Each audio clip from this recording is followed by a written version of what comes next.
জুলাই সনদ তৈরি করার ক্ষেত্রে ঐক্যমত্য কমিশন এবং বিভিন্ন রাজনৈতিক দল ঘন্টার পর ঘন্টা নয়, দিনের পর দিন এখানে আলোচনা করেছেন। দীর্ঘ আলোচনার পর অনেকগুলো বিষয়ে একমত হয়েছেন, অনেকগুলো বিষয়ে ডিফারেন্স অফ অপিনিয়ন রয়ে গেছে। আমি মনে করি মতের পার্থক্য অনেক ক্ষেত্রে ঐক্যকে সুদৃঢ় করে, কারণ সুদৃঢ় শুধুমাত্র একমত হলে হয় না, সেখানে ভিন্ন মত ঐক্যকে সুদৃঢ় করার একটি উপাদান হিসেবে কাজ করে। সেই ক্ষেত্রে যেসব বিষয়ে ভিন্ন মত রয়েছে সেই মতকেও আমরা শ্রদ্ধা জানাব। সেই সাথে আমি মনে করি যে বাংলাদেশে 54 বছরের রাজনৈতিক ঘটনা প্রবাহের ধারাবাহিকতায় একটি নতুন অধ্যায়ের সূচনা হয়েছে ঐক্যমত্য কমিশনের মাধ্যমে এবং জাতীয় রাজনৈতিক দলের নেতৃবৃন্দের মাধ্যমে। কারণ আমাদের বয়স খুব বেশি নয়, আমরা ছাত্রজীবন থেকে শুধুমাত্র রাজনীতিতে সংঘাত আর রাজনীতিতে না বসার দৃশ্যই দেখে এসেছি। ছাত্র জীবনেও দেখেছি এক দল আরেক দলের সাথে বসতে চায় না, জাতীয় রাজনীতিতেও দেখেছি এক দল আরেক দলের সাথে বসতে চায় না।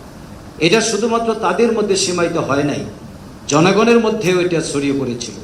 কিন্তু আজকে আমি অত্যন্ত আই ফিল প্রাউড যে এই সনদ তৈরি করার ক্ষেত্রে দিনের পর দিন জাতীয় রাজনৈতিক দলসমূহ পাশাপাশি বসে আলোচনা করেছে।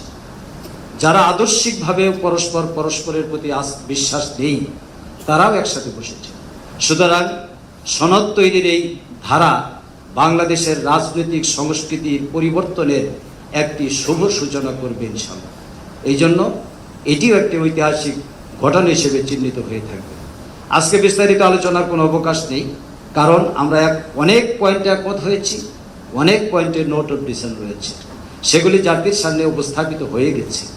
প্রতিদিন এখান থেকে বের হয়ে জাতীয় নেতৃবৃন্দ যে বক্তব্য রেখেছেন গোটা জাতি তা অবহিত। আগামী দিনে জাতি যার যে বক্তব্যের আলোকেই তাদের মত সামনে রেখেই তাদের রায় প্রদান করবেন।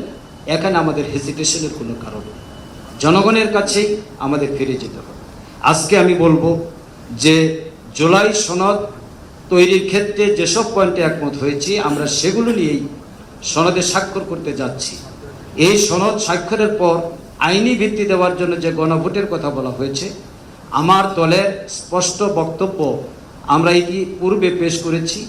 নির্বাচন কমিশনে আমাদের নেতা ডাক্তার আব্দুল মোহাম্মদ তাহেরের নেতৃত্বেও আমরা গিয়েছিলাম, সেখানে আমরা আমাদের বক্তব্য দিয়ে এসেছি। গণভোট জাতির একটি ম্যান্ডেট পাওয়ার মাধ্যম, এই ম্যান্ডেট পাওয়ার মাধ্যমকে কোনো অবস্থাতেই বিলম্ব করার সুযোগ নেই।